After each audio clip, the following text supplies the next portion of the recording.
Hey everybody, it's Eric, and I am very pleased to announce today that I'm bringing on Hans, who is somebody who I met in the youth hostel.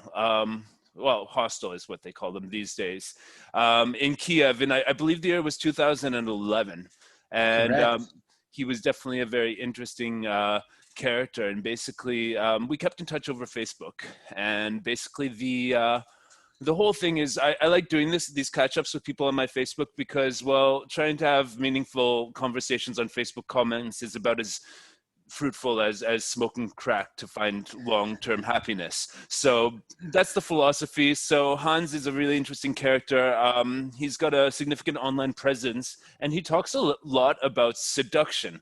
But what kind of sets him apart from a lot of people that I see in that space that I come across is that he is much more conscious, let's say, than a lot of the people in that space. So that's how I would introduce you, like conscious person who's into understanding emotions and how they lead to seduction, all that stuff. Would that be how Mhm. you would describe yourself?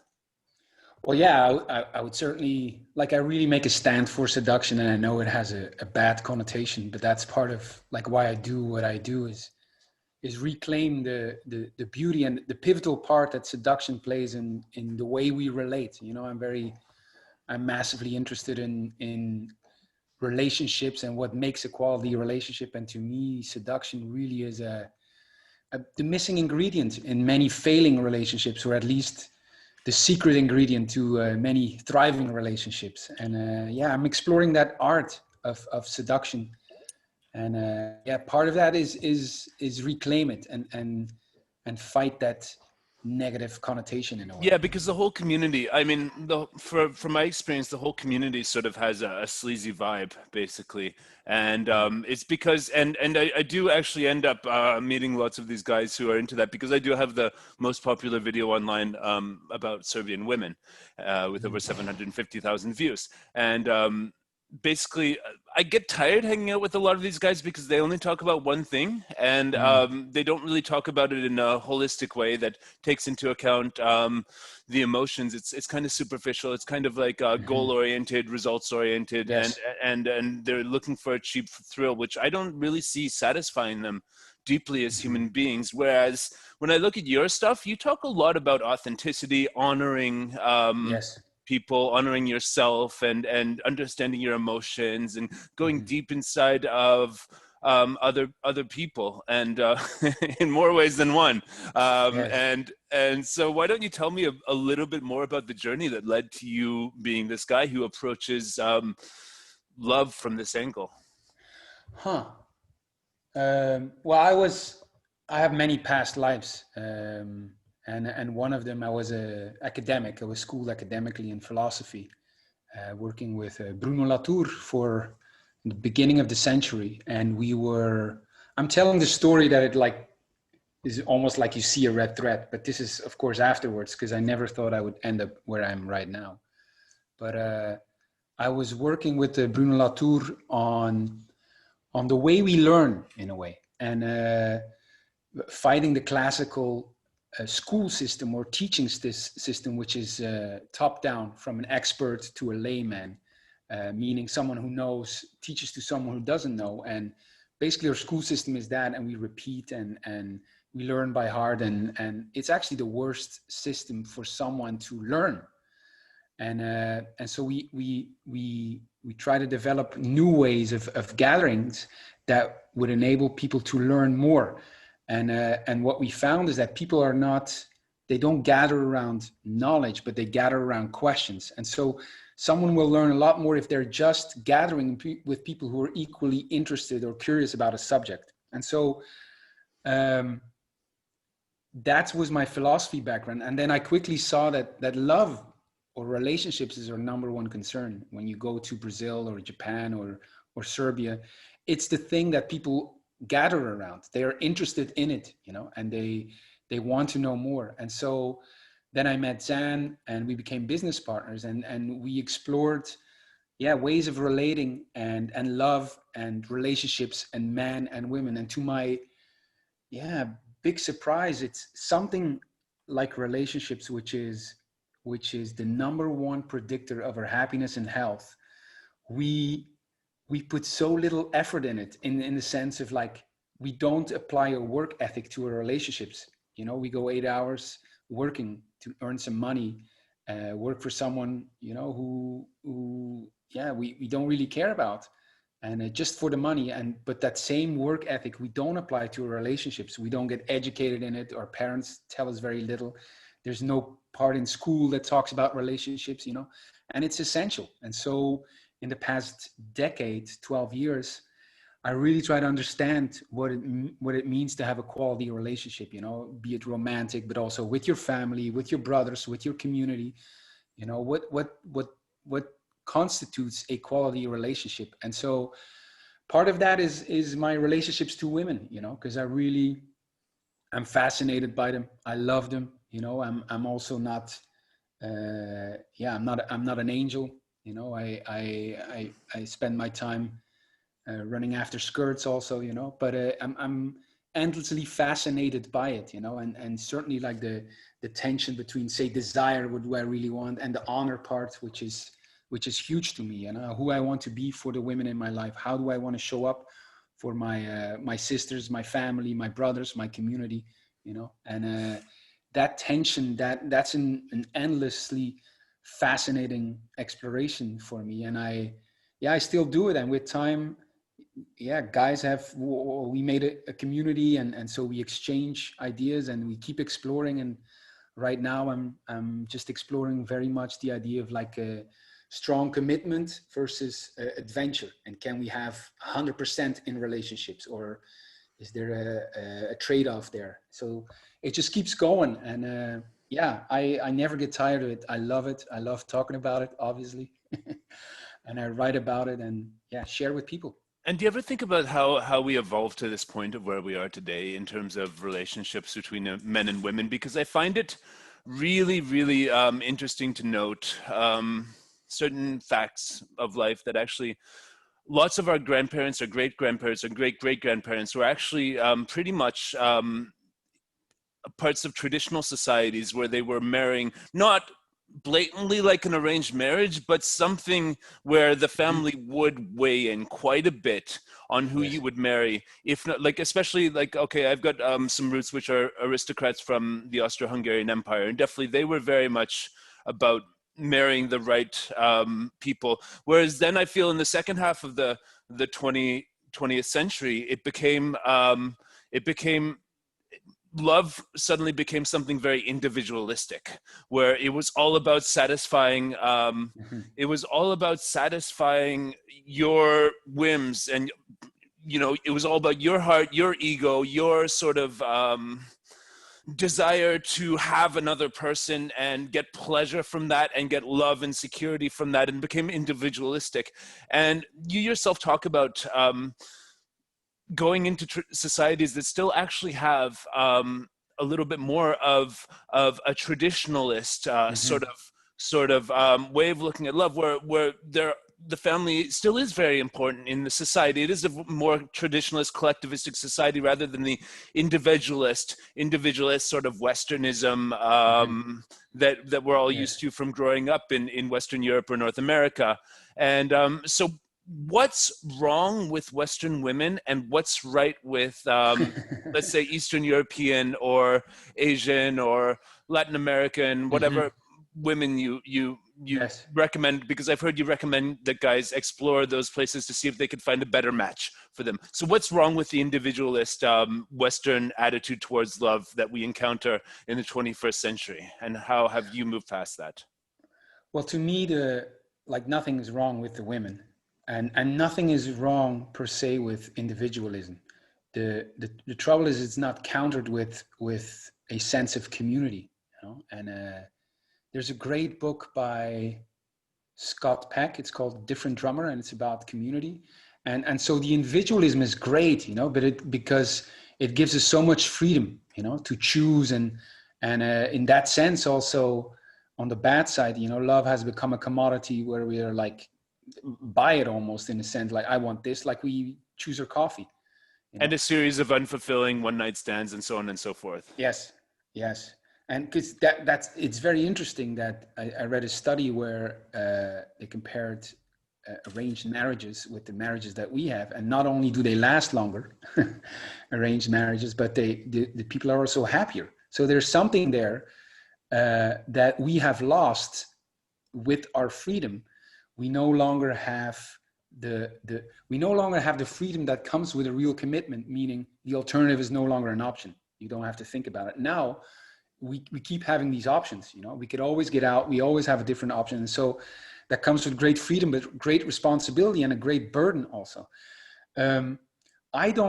Like I said, I don't think anything is wrong with Western women, but I do think that our culture is fucked up in many ways, and I don't blame anyone for being there, but I do blame people for perpetuating what we're doing. And I do think that each one of us has the solution at hand to do it differently.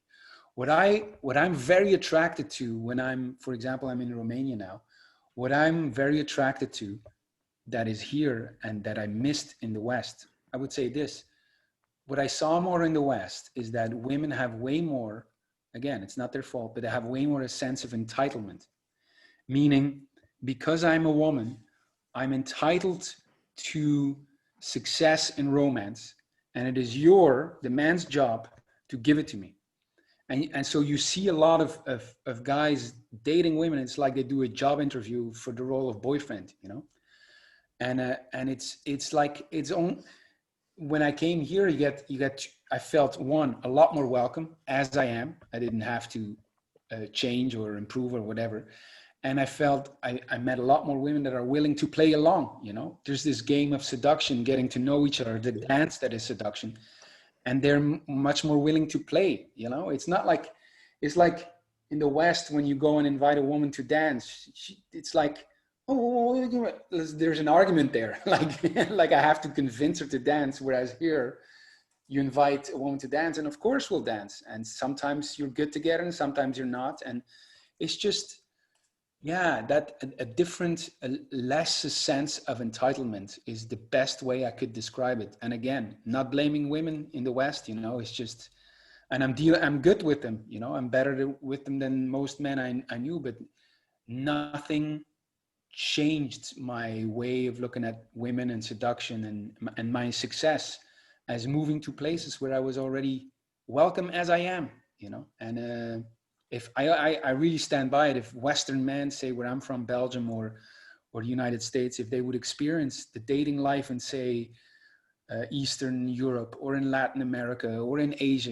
they would see something different, and they would say, whoa, there's different ways of going about it, which is essential to even appreciate, the ways we date and relate in the West. So I think it's essential for a man to experience that at least once, Right. Okay. So yeah, I feel the same. Definitely, my experiences in Eastern Europe is I'm much more welcome for being who I am. Whereas I found that there's a trend specifically in North America, let's say, where a lot of in the society seems to be masculinizing women and feminizing men to a point where there's no clear sort of in an individualist way. So everybody has to be a man and a woman in one, and you're just individuals doing both. And it's very confusing and very strange. And I do truly think that whole thing will sort itself out in the next little while. Uh, it all goes towards like just tradition versus modernism versus postmodernism, and I really like to think that the alienated way that we've become as a society in the West is a temporary thing. What really reminded me of that is yesterday I was watching you talking to a lady named Sophie Josefina on the Seduction Show, and she very much embodied this sort of post-individualistic sort of approach to sexuality, where it's not like she's trying to be a traditional woman. She's trying to actually be or a modern woman. She's trying to be something that's beyond both of those notions. And I study this framework of psychological evolution called spiral dynamics. Have you heard of it? No. Okay, I'll send you a link to that afterwards. I'll put it in the description too, so people can watch my introduction to it. But it basically says that society goes between and individualist stages. And now what Western society is doing, going back into a collectivist stage, which is stage green, which is post-capitalist. And going in this materialist, individualist capitalism has really, really cheapened our values, because it's all about money, success, and all these sort of superficial values. And now people are starting to wake up and go into a post that more about comfort and authenticity. And that's where I largely put you, because you're not a traditionalist by any means. And you're not an individualist by any means. You're much further beyond that, going into the spiritual realm of authenticity and honoring yourself and other people, tapping into your feelings, which, you know, in some way, shape, or form, both the traditional society, where you had like arranged marriages and patriarchs of families and patriarchs of churches and dictators and all these people who were controlling other people's lives, did not allow that sort of expression. And neither did the sort of success-oriented capitalistic phase of orange capitalism. So blue is the traditional society, orange is the capitalist society, and now we're going to green, which is the more sort of like post-capitalist. We've almost fucked up our planet, we almost fucked up ourselves completely with this capitalist shit. So let's go beyond that now and tap into ourselves again. That's where I really feel that you are. So I'll send you this link. Hopefully the framework resonates with you. But do you ever find that there's a little bit of a misunderstanding between you and, for example, Romanian women who are more traditional and just want to kind of put you into their construct of a traditional family and all that stuff? And how do you deal with that? Yeah, sure. There's a cat running around here. Okay. Oh, you see the tail.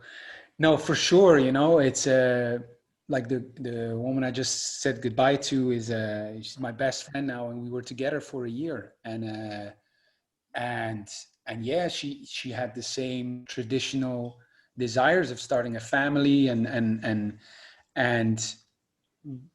it took a while to transform that relationship, because I don't want to think in those traditional terms. I want to take what's good from that, you know, and use it, but I don't want to think in those traditional terms. And so but what I proposed to her was, I gave her an offer which was better than just a boyfriend, or, you know, and I proposed to be her ally, which is to me a more advanced way of being with each other, it has several elements, but one of them is honor first, always honor first. So I really try to navigate my relationships and my relationship with her with honor and not judgment, which is a lot of the relationships are navigated by, and I do it too, by judging. You know, I dislike, and so I try to move from there to honor, which is I walk the shoes of the other, and I try to see the world they're seeing and the mountain they've been facing and the stand they've been making in the face of all that, you know. And so understand that, and honor the other for it. And it's a miracle tool in a way. It's a miracle approach, you know. And so the way of the ally is honor first. It's also really thinking of like the relationship is a win-win or it's nothing, meaning she has to win and I have to win. If it's not that, then let's not do it. It's also no compromise. You know, a lot of people think, oh, relationships are about compromise. You know, I want to see a movie, she wants to see another movie, and we end up watching a third movie that neither one of us likes, you know. And so it's no compromise and no limits. No limits means I really think of like, what is the ultimate that I want? What is the ultimate she wants? You know, how can we create a win-win that's in which we both thrive? So all those are elements, and there are many more of being an ally for her. And when she sees that, you know, she said it recently, you know, of course, you know, I'm so grateful, you know, that you went even beyond the pain that I was experiencing with my own expectations of how a relationship would have to be, and you stayed, and now you're my ally, you know. And she would never give that up, you know, for anything else. And she is having boyfriends or not, and you know, I live my life, but we're allies and we're in each other's life forever, you know. Which is great, and I can see similar patterns in my relationship with women. Yeah. And, you know, they're my friends, first of all, and my ally in life, and I help them, and I'm that solid person who will remain in their life. Yeah. A solid person who will remain in their life and be for them. And yeah, they have boyfriends, but what about when they have boyfriends and it's obvious that they're living out some sort of past trauma where the boy is literally treating them like a piece of property, and they gravitate towards that because something in their past, the way they were raised or something, where daddy taught Yes. them like this, treated them like this, and they have this sort of gravitation. How do you help them with that? Because they'll gravitate to that. You can see the pattern, they can't. You're their ally. How do you Yes. explain to them, how do you help them evolve past that sort of those patterns of Yes. relationships which are not healthy, if you're that ally? Yes.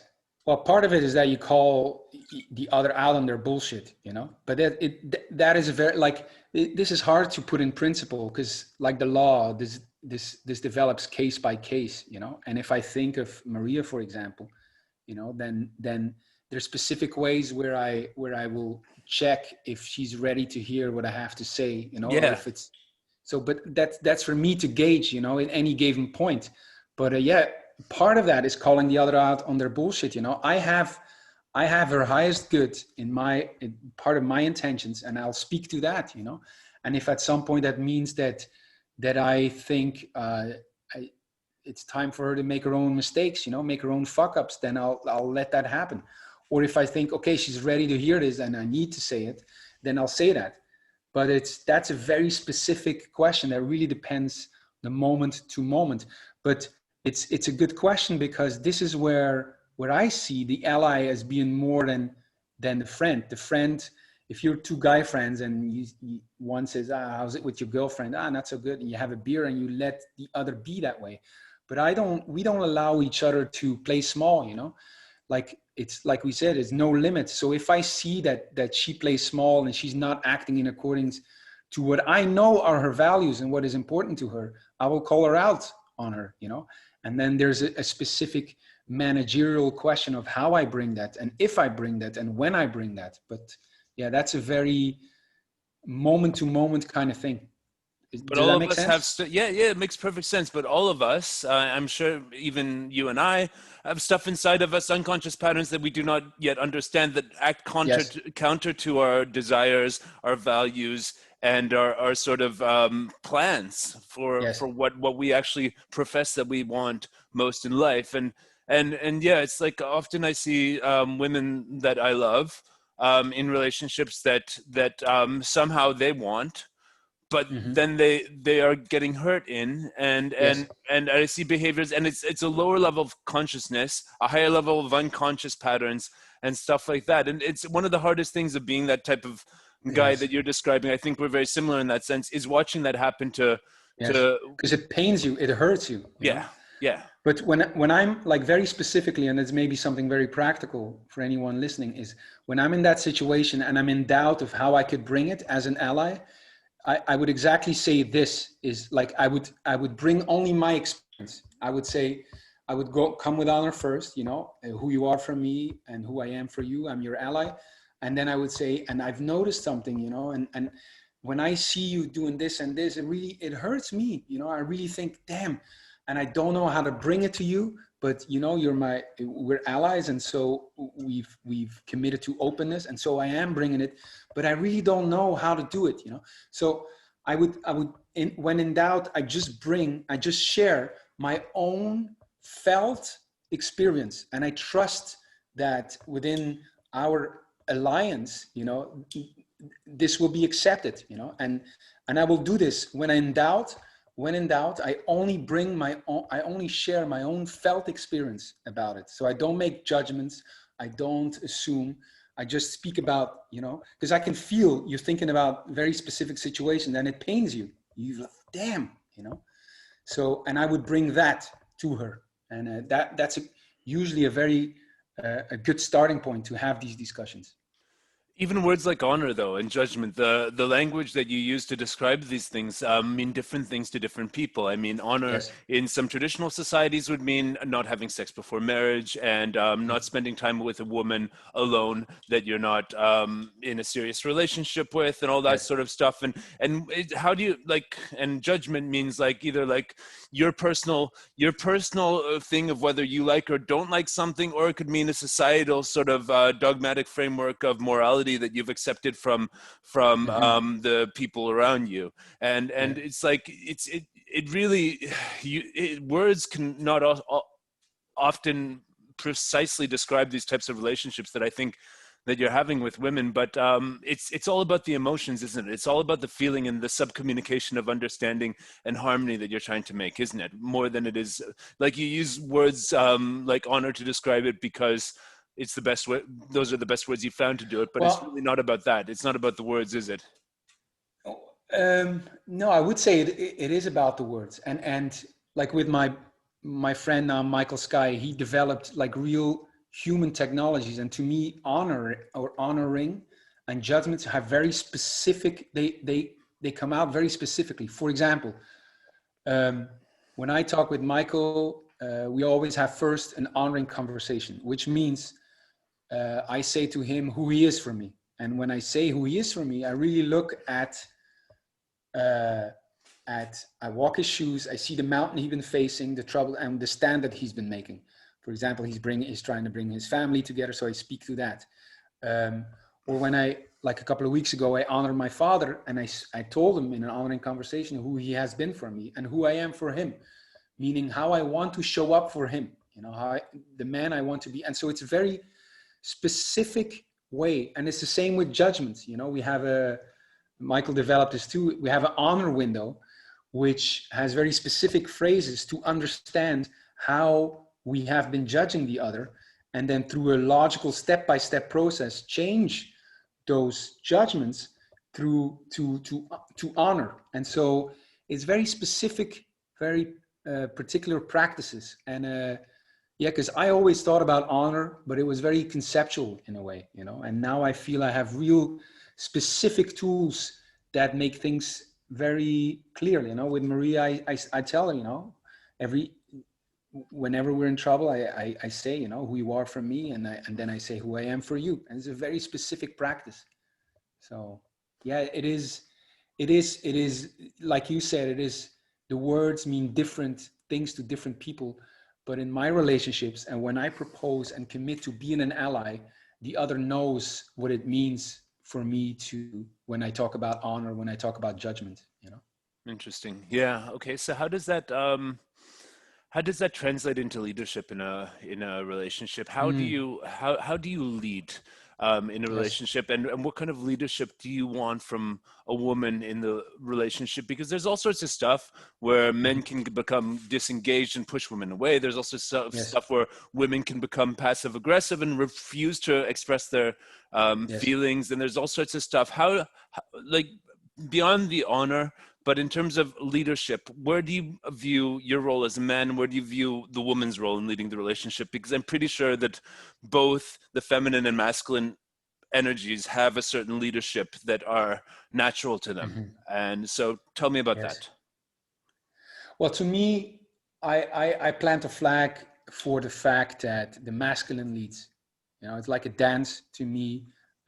I go first, and I lead, and I like, this is a very important concept that I understand now with the years. It only takes one to change a relationship completely. And so when I say I'm the ally of Maria, I don't expect anything from her. She doesn't have to be my ally. It's the way I choose to show up in her life. It's the way I choose to lead that relationship, and I don't expect anything from her. Like I said, like in a dance, the masculine leads and the feminine follows, and there's no like, it's just a vision of roles, and you could play that part or you could change that. That doesn't really matter, but one leads and the other follows, and in my relationships, I very strongly think and believe, I have to lead. And when the feminine is put in a position to lead, she will hit for the iceberg. She doesn't want to lead, and out of contempt almost for being put in that position. A lot of women that have to lead the relationship because the man is not doing it, they're going straight for disaster, and it's just a disaster waiting to happen. And so yeah, I take full responsibility for that, and I lead. Okay, so there's also the sort of way that mothers lead their children Mm-hmm. in child rearing and growing up children, you need to lead them, and mothers Yes. often play a dominant role. And I think that this is where a lot of the gender roles get confused, where men got reliant on their mothers to lead them, and Mm. therefore they and a lot of men delay that point in their life where they'll actually have to step Yes. up and become a leader in their own thing, and they rely on women in the patterns of their relationships to continue to lead them, judge them, and all that stuff. And a lot of the time I find that women will put this behavior on their boyfriends because Yes. they feel it's safer to do that. It's much safer to do that because they have whatever trauma or experience where men have hurt them, and Yes. this is why they want to date these good guy beta males who don't know how to lead, because they feel they're in control and therefore safe. How do you make a Exactly. woman feel safe under your leadership?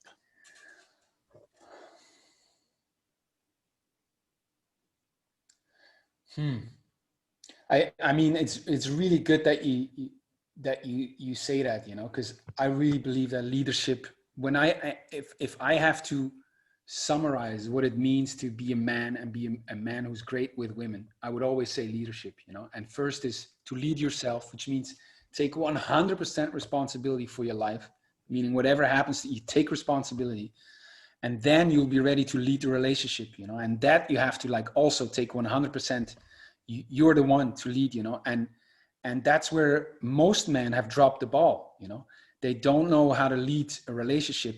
They can't even lead themselves, you know. And then yeah, we get into relationships and they end. It's just a matter of time.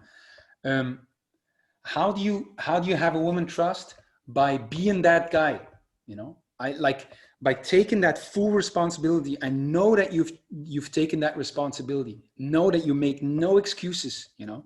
If something is happening in your life, you make no excuses, and you don't depend on the other. You don't rely on the other. Like I said, in my relationships, I don't expect anything from her. She doesn't have to be anything to me. I love her exactly the way she is. She doesn't have to change anything, you know, and I'm leading that. And then she can come along or not, you know. And but to me, to have the trust in myself that I am that man, you know, then the communication becomes secondary. I feel like when I'm that guy, a woman can relax in that presence, you know.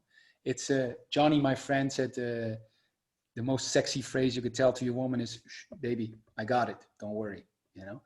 And but to be that guy, not just like when you're thinking about how do I convince her, that's the wrong way, you know. It's really I was here. asked, the question was, how do you make her comfortable with that?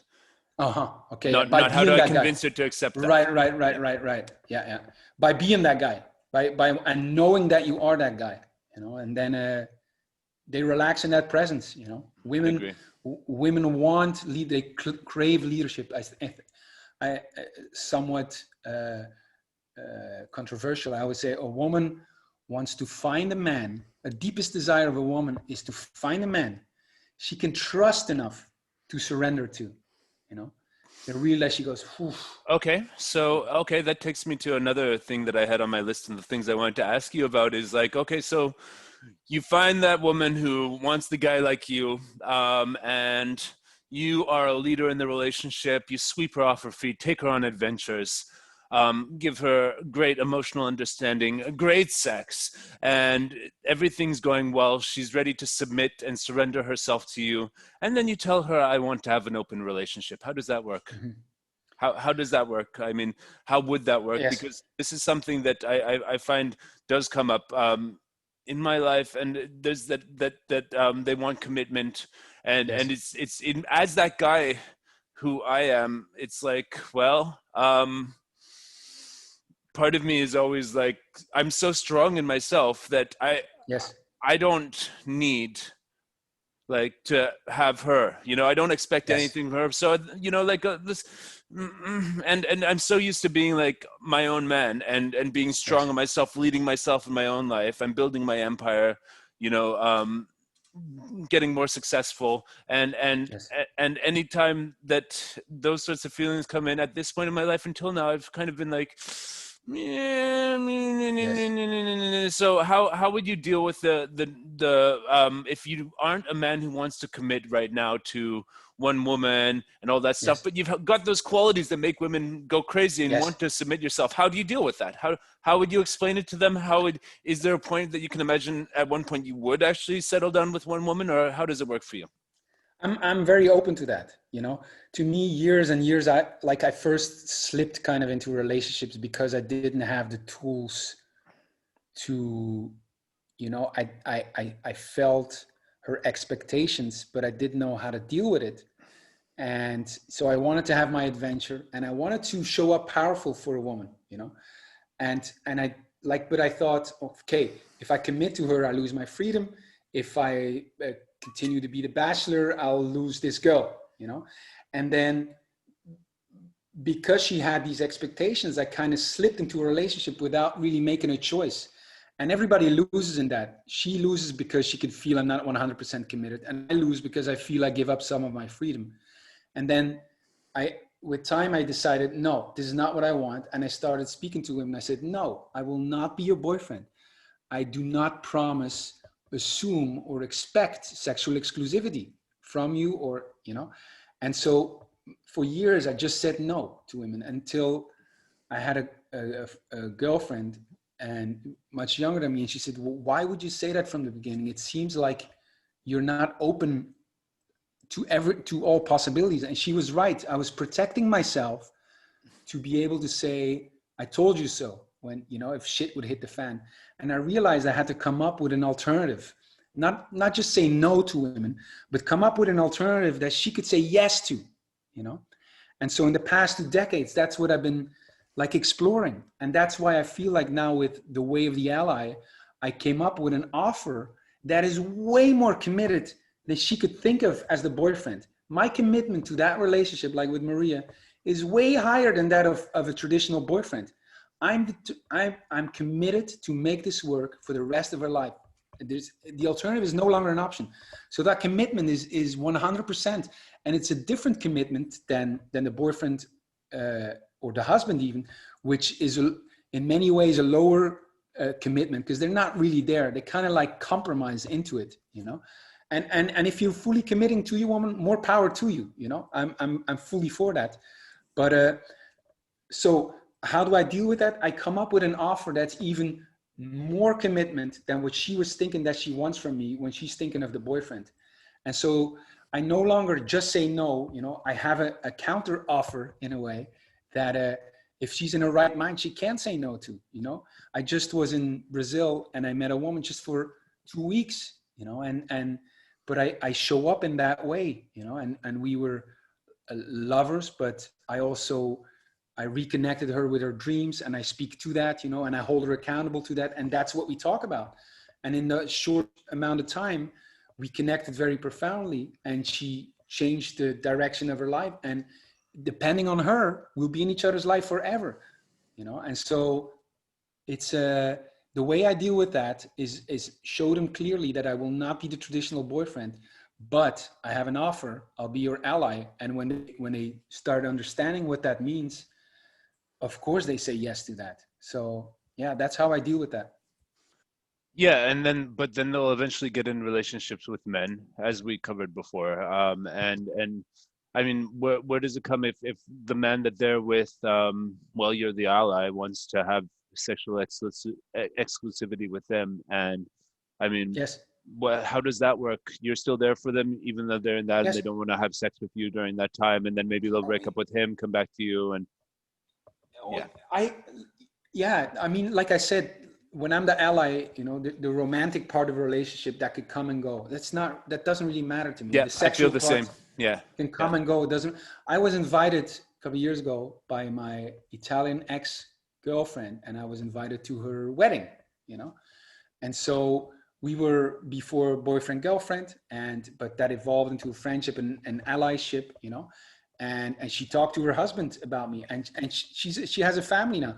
I'm still her ally, you know. I'll be there whenever she needs me, but of course her husband takes a lot of the responsibility for her happiness or that relationship, you know. And so but I'm still her ally, and that could be different.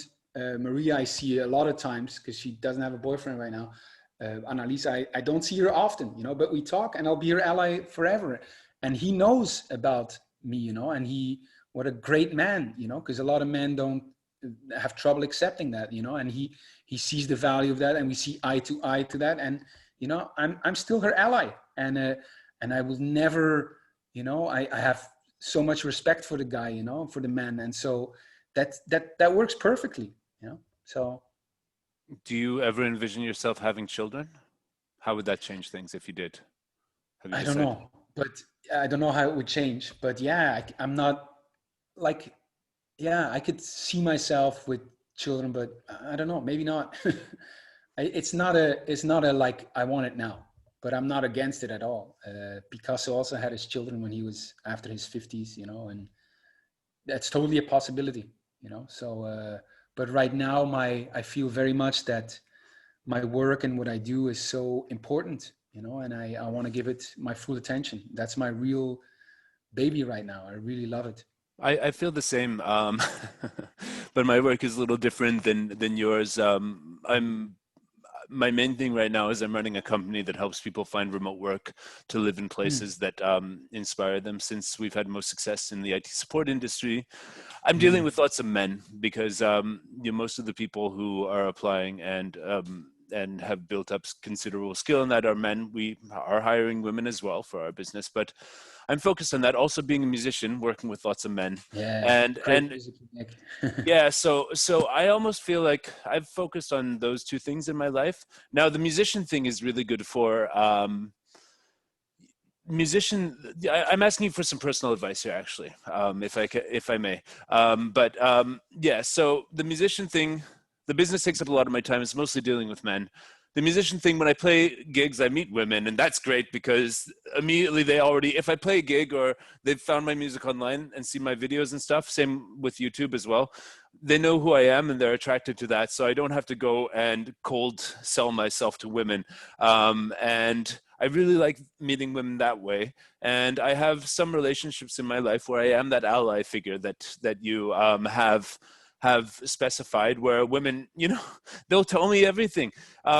We'll be intimate on every level, sexually, emotionally, all this stuff. But I'm not going to be the boyfriend. And they'll tell me about all their boyfriends. They'll tell me about cheating on their boyfriends. They'll tell me about, you know, the whole fucking thing. And but at the same time, I do feel this urge to start a family is a thing that I would want in my life at some point. And now I'm 37, and this might be a good time to start planting the seeds for that. My business is successful. I don't have to worry about money anymore, and my artistic life is still something I have some aspirations in, and I still want to build the business to change as many people's lives as possible. And I don't really find I'm the sort of guy who wants to go out and cold approach women um, Hmm. as much as some guys get a thrill out of it. I can force myself to do it, like when I go out on the street to film videos for my channel Belgrade Beat on YouTube. I'll just approach the women and talk to them. But basically, my philosophy is like I grew up with in a family where I was the only child of two only children, so I had three women, my mother and my two grandmothers, giving me attention all the time. So my thing was like always, yeah, women are interested in me, it's fine. So I don't feel the urge to go and attract Mm. attention from women because it's always kind of been there. But at the same Hmm. time, I feel at this point in my life, um, I'm not meeting enough new women. I've got my Hmm. women for whom I'm the ally in my life, and we continue to have very nice interactions and relationships. And I'm in touch with lots of women from the past, and I run into them here in Serbia, and you know, to keep in touch with them on Facebook and other places and all that stuff. But I'm not meeting enough women, and I would. What advice would you give me on how I should meet new women? Because I'm pretty sure that I've got it when I sit down with a woman. Um, Yes. when I sit down with a woman, I can communicate with this sort of authenticity and Hmm. honoring that you are talking about, and I'm pretty good with that. But I have this thing since I grew up in my environment with basically too much female attention from my family members. Hmm. I At the first sign of any sort of drama or fuss, I'm like, you can just go that way. I'm fine over here by myself, and that almost acts as a barrier. So some women would want a relationship with me that's more intense, and I'd just be like, nah, you can go find another boyfriend. If you find another guy who's going to take that crap, Yes. go and that stuff. What would you advise to me as the best way forward? At a guy of age 37 who's open to having a family, open to Mm-hmm. continuing being single, open to having more women who Mm-hmm. he has continued close relationships with in his life, who he's at first and foremost a friend and ally to. How should I meet women? How should I go forward? What would you recommend? Well, the first is what I would say is that keep that, if that's a real intention you have, to keep it in the back of your mind, and that will like constantly guide you. I would give two practical pieces of advice on terms of meeting. One is to move to a place where you know there are many women that you like. Yeah. That would be number one. And Yeah. if that's Belgrade, and I could It's imagine that not. is, because It's not. It's not. It definitely isn't. okay. Because I have really big problems with behavior and mentality Uh-huh. that between the genders here, not just men, but Uh-huh. men and women and the way they treat each other. And Mm-hmm. as I moved in here and learned the language and culture more, Mm-hmm. it became more off-putting because it was the same sort of thing again and again, the Uh-huh. same sort of Yes. power struggle behaviors, the same sort of Mm. avoidance and same sort of thing. So I feel like, you know, while there still might be lots of women here, you see, my type is very specific. Here, they're like 70% of what I want, because they're sort of like what you described with Romanian women, you know, secure in their gender roles, but they're not quite as playful. I Mm. find I get more, I have more in common with women in the countries where my family roots are, in like Slovakia and Austria, Mm. and, you know, countries like Poland as well. Uh-huh. And I have more in common with them there. So Belgrade is just, everything considered, it was a place where in this point, Mm. up until, let's say in the last 10 years of my life, it was instrumental in making me who I am, because it Yes. gave me the confidence and gave me, and I wasn't too distracted by women. I actually made a Mm. business that now has about 50 people around the world working for it, and all this stuff. And but yeah, move to a place where there's more women like that. Yeah, okay, what else? That's one. Yeah. I see great, it's strange, you know, I felt incredible affinity in Romania, but also for different reasons, say Japan, you know, and I had Japanese girl, and I was like moved to tears of how different and, you know, and loyal, and how welcoming I felt there. So, but that's for each man different, you know. I love Colombia, Medellin, you know, and that's one. It's a location, you know. Yeah. And the second is like I wrote well, you probably don't know this, but I wrote a book called Swerve by Method, you know, Yep, and that's I've read it. Yeah. okay. That's a very practical way of Yeah, I meeting know new that. women. Yeah. Yeah, that's very, yeah, non-intrusive, low investment, you know. So I'm just imagining if you go into a place where you feel very attracted to the women, or where you feel like your soul is at ease, and you combine that with this very non-intrusive way of meeting women, then it's just a matter of time. When I hear you speak now about Belgrade, I really can sense that it's, for you, would be great to just move, you know, and be Yeah. someplace You're probably else, you know. right. I mean, Yeah. I fit in. Yeah, I fit in all the two things I'm not satisfied with is my dating life and the music scene here. Two things that Mm. aren't working for me. So if I can find a place where there's two of those, but at the same time, I've invested in so much in being here. I'm actually quite Yes. famous for my YouTube channel here, and there's Yes. something I can't imagine removing the city from my life completely. But it's like, Mm. yeah, Mm. too many Yes. patterns of like the karmic soul of the Serbian people is Hmm. has a lot of pain in it, and well, Yes. Well, I it's understand it, you know. I was also like, might not be for me. Yeah. I was so in love with Bucharest, you know, and after I spent a bit too much time here, you know, and then I could feel more the miserabilism, you know, Yeah. and I could feel the dark part, and I had to go away so I could miss it and come back and reappreciate it, because Sure. Belgrade has probably been incredible to you, but it's like Oh chocolate. You yeah. love chocolate. Especially when I didn't know the mentality of people here, when I didn't speak the language as well, when I was just starting to learn, and I was more open and non-judgmental. It Yeah. was working a lot better with the girls, honestly. Yes. Like they were a lot more interested in me, I was a lot interested in them. And Yes. but you know, like now that I know the language and culture, and I can say things and listen to them talking to their friends, and oh, it's that shitty attitude again, oh, it's that Yes. negativity again, Yes. oh, it's that closed-mindedness again. And maybe I need to, I need to be a gringo again because I became too close Yes. to the thing here, too close to the frustration, and too much, picked up too much of their Yes. negativity. That because there's a huge contradiction between modernism and traditionalism here. There's a huge contradiction between the former influence of the Ottoman culture and the Central European Austro-Hungarian culture, and I know way too much at this point, and Yes.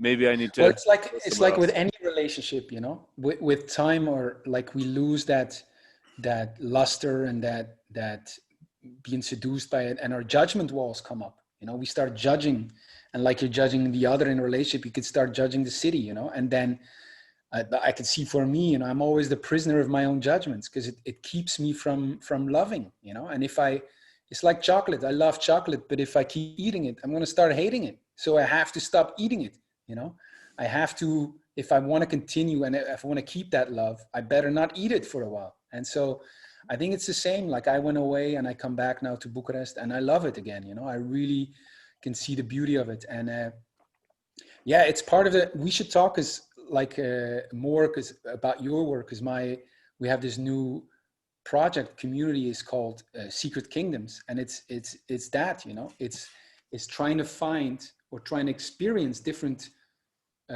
dating scenes. You know, it's internationalizing your love style, Yeah. and also like find a place in the world where you're welcome as you are, where you want to contribute, where you contribute, where you're part of the fabric.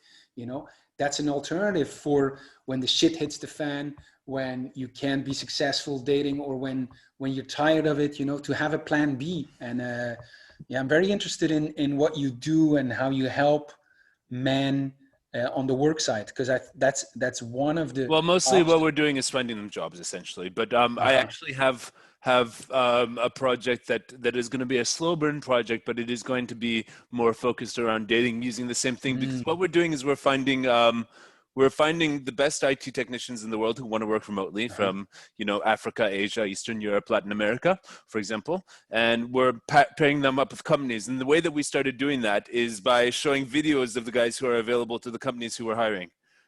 And Mm, that whole power of showing videos to people, and they're only yes, talking to each other once they've seen the video of the person and know that they're interested. great. Yeah, I yeah, want to make a platform that applies that to dating yes, and is based on having somebody in the middle, like a matchmaker. This is a traditional yes, profession that's existed for a long time. I'm yes, a matchmaker. And I think in this information overload, and now that we're living, well, this year's a little different, but in a place where borders don't matter as much, location doesn't matter as much, there might be a opening for, yeah, something that does oh, that. for sure, for And sure. so we can talk about that, because Yes, that's a passion project for me, and it probably would work the best. Because, and also the after support in a relationship from people who understand what relationships are about, like you and you know, different people that I know, because it's not just getting them connected. There's what we do in my business with the IT yes, technicians is we ask afterwards to the company, how's it going with this guy? Ask to the guy, how's it going with this company? yes, Is there anything we can mediate to improve? Because often they'll tell us stuff that they wouldn't tell each other, and we can yes. I develop mean, like holistic solutions and systems-based thinking yes, solutions. Yeah. because it just starts then. You know, it's not like Hollywood movies where you meet the perfect match and then you live happily ever after. And That's when it's also, yeah, and also like ideas on how to spice things up, you know. that's So great. I'm interested in making that one of my passion projects, Mm, because I know it won't be as lucrative as the IT jobs thing, but it will definitely, like, because I started the IT jobs because I wanted to live in Belgrade in Serbia 2 years after I met you the first time, and I needed a job that I could work on the internet to do that because the local economy here is crap, and I didn't want to teach English, and so I found that, and that's all my problem. Now I've solved the same problem for like 50 people around mm, the world in 15 different wow. countries on 5 continents. So the next problem I'm going to solve for myself is how to find women that are compatible with me, who Yes, I only need to talk to if I'm interested in them and they're interested in me. Because yes, Tinder is a fucking sleazy way to do it, and it yes. doesn't yield very good results, and it feels like crap when I'm using it. And a lot of other sites, you know, can work in one way, but there's no site that I've seen that puts someone in the middle that's actually listening to both sides and suggesting Yes. people based on that, and then listening afterwards to see if the success of the relationship and the insights that will drive that are being applied. So Well, I'll tell you this: there are some services like that, and it's not only noble what you're doing; it's very it can be very lucrative if you want. I think it's a great project. You know, we're very along similar lines. You know, and yeah, cool. yeah, So we'll talk let's more about talk this. next Yeah. time about this. Yeah, I would love to do that. Okay, so we're at the end of today's call. So thank you so much for your time. Is there anything else you want to leave with? I'll put the links to your stuff, your website, and all that stuff in the description. But is there anything you want to say to the men out there who are maybe feeling like they haven't found the connections with women that they want yet? Yeah, well, the same thing that I said to you, you know, there's so many different dating scenes out there, you know, make it your project at least once a year, go and experience something different, Oh, I do all someplace the different. time. I Yeah, do all the time. I yeah. travel constantly and I try all different stuff. No, The you thing say is, like, to the men, yeah, yeah, yeah, for them too. Yeah, yes, yeah. But Eastern Europe is the one that's got me because the women are yes, smart, yes, they're beautiful, they're yes. feminine, and They're very caring. caring and Yes. and Yeah, and go and experience that. honest. I would say go and experience that. So at least you know how it is back home, and then you can really like appreciate it or know, oh, this is not for me. But make that a project once a year, you know, go and more than 2 weeks, you know, go a month, go and live, be part of the fabric, contribute to that community, to that society, you know, not just be the tourist, you know, and take and bring your Western ways, you know, really be part of it, you know, and live it. And so that will change you, I would say. I think that's the best advice I would give any Western man. Yep. And yep, cool. Well, you've given me, even though I've been there and done that already for the last, 18 years or whatever, you've also given me some advice that I can take on board because you confirmed that I do need to go outside of Yeah. Belgrade a little bit more, in Eastern Europe a little bit more, and in places where there's more women who are my type and stuff. But yep, thank you so much for your time today. And right, we'll keep in Thank touch you. about this. When are you coming to Belgrade? Well, we were thinking of doing now, starting our summit there, the launch of the Secret Kingdoms, but because it's the country where American people are most likely to get in. Yeah. But just 2 days ago, we decided on Mexico. So I'm Right. not going to come through Belgrade. We're going to go to Mexico in 2 weeks. So Oh, okay. I might be coming to Mexico in a month. I still haven't decided. Where in yeah. Mexico? Tulum. We'll be in Tulum. I was thinking of going there. Yeah, So, so, so that's what, if you're going to be there, that's one reason that I would come there. But I'm that'd be thinking all great. sorts of different stuff. October 15th is the date that I'm leaving Belgrade because I don't want to be here for the Great. cold, polluted winter. I don't want to be here for the Yes. resurge of the corona, whatever, blah, blah, blah, blah, blah, blah, blah, blah. I probably will come and join you there for a little bit. And then I might go down to Brazil as well. So. That's great. We were just in Brazil. We spent our Corona time there, Florianopolis. Fantastic. Yeah, now we'll be in Tulum and Oh, we'll that's one do. of the destinations I want to go to. It's great. Yes. Oh, fantastic. It's Yeah, great. really Okay. good. Yeah, now Man, we'll be in Tulum and we'll do a launch, I think, on October 17th. So it'll be perfect. really? Okay. Okay. Well, all right. That's a good plan. Okay, man. I'll catch you later. Thank you, sir. Bye bye, Eric.